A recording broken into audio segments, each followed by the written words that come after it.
আজই ডাউনলোড করুন আর এনজয় করুন আপনার পছন্দের শো। আমার মনে হয় আপনি আমাকে কিছু একটা জানাতে চাইছেন, সেটাই আমি জানতে চাইছি। সেটা জানানো যদি খুব জরুরি হয় তাহলে কিন্তু এটাই আপনার কাছে বড় সুযোগ। অনেক কিছু আমি বুঝতে পারছি না, অনেক রহস্য। তবে এখন মনে হচ্ছে কিঙ্কর স্যারের কথাটা পুরোপুরি মিথ্যে নয়, কিছু তো একটা।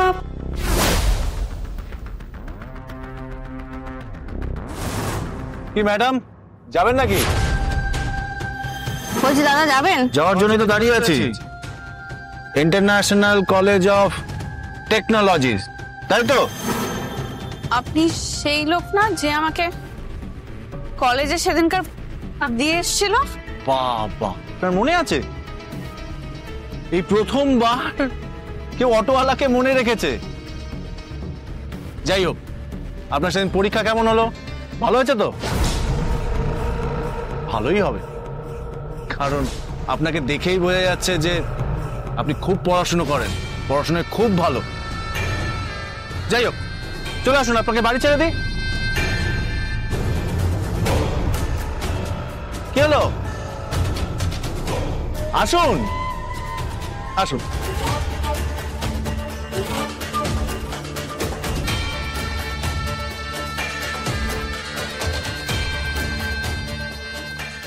কি ম্যাডাম, এত চুপচাপ? কিছু হয়েছে নাকি?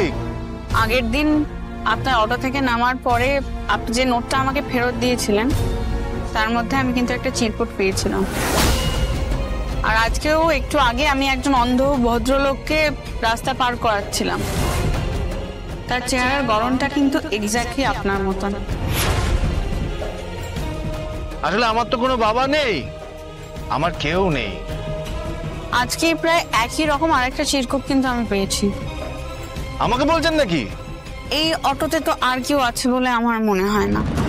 বলছি, আপনি কি বলতে চাইছেন আমি ঠিক বুঝতে পারছি না। দেখুন,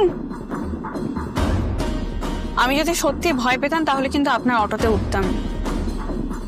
আমার এই হেয়ালিটার পছন্দ হচ্ছে না। আপনি আসলে কি চান? কেন করছেন এসব? প্লিজ আমাকে উত্তর দিন, কেন করছেন? আমি সত্যিটা জানতে চাই শুধু। দেখুন, আমি কিন্তু এখনো ভয় পাচ্ছি না, কারণ আমার মনে হয় আপনি আমার কোনো ক্ষতি করবেন না। আমার মনে হয় আপনি আমাকে কিছু একটা জানাতে চাইছেন, সেটাই আমি জানতে চাইছি। সেটা জানানো যদি খুব জরুরি হয় তাহলে কিন্তু এটাই আপনার কাছে বড় সুযোগ। আপনি বলুন প্লিজ, কি জানাতে চাইছেন আমাকে? প্লিজ বলুন, উত্তর দিন।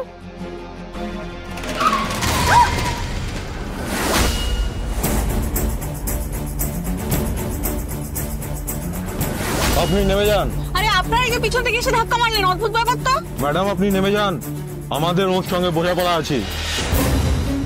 কি হলো? তাড়াতাড়ি অটো থেকে নেমে যান।